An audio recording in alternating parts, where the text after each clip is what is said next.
Една од мерките во мојата програма беше оформување на општински сојуз на стопанственици и во претходните неколку месеци работевме на воспоставување на ваква структура како правен субјект. Денес продолжуваме со чекор напред и на моје општо задоволство гостин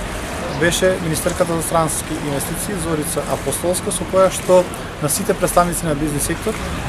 во Крива Паланка им ги демонстриравме мерките и можностите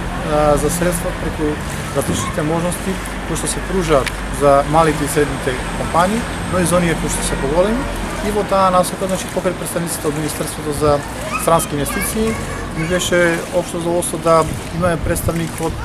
Центарот за иновации и технолошки развој, затоа што секако и тие се како правен субјект организација која што нуди огромен потенцијал на финансиски средства кои што се како грантови, кои што се во моментот воопшто за Крива Паланка не искористени, затоа што до 11 кога е крајниот рок за аплицирање до овој Центар за иновации немаме ниту една апликација од Крива Паланка.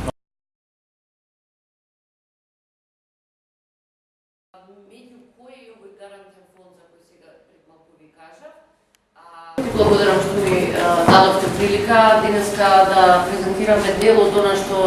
ви е достапно вас во некоја форма на европски фондови. Ја ќе се обидам денеска да ви ги разграничам.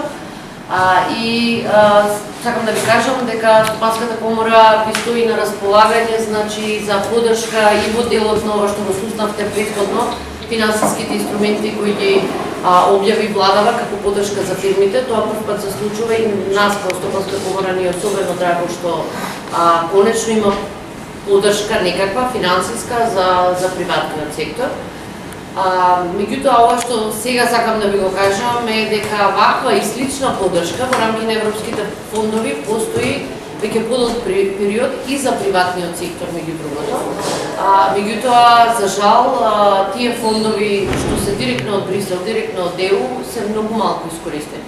Ние како општина извршиме анимирање не само на ваков директен начин на бизнес секторот преку непосредни средби, тоа ќе го направиме преку нашата официјална веб страна, преку медиумите, преку одделението за локален економски развој и се тоа што е нас стремеж да отвориме канцеларија преку Стопанската комора на Република Македонија во Крива Паланка и да работиме едно лице кое што ќе биде линк помеѓу централните институции, локалната власт и секако бизнес секторот кој што мора и треба да биде столбот на едно општество. Од таа насока сметам дека во следниот период ќе имаме конкретни и видливи активности преку кои што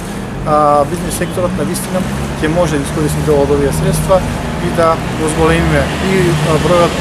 на вработени, од друга страна да го намалиме процентот на невработеност, но и во насока на тоа дека еве како регион можеме да се пофалиме со социоекономски напредок и развој.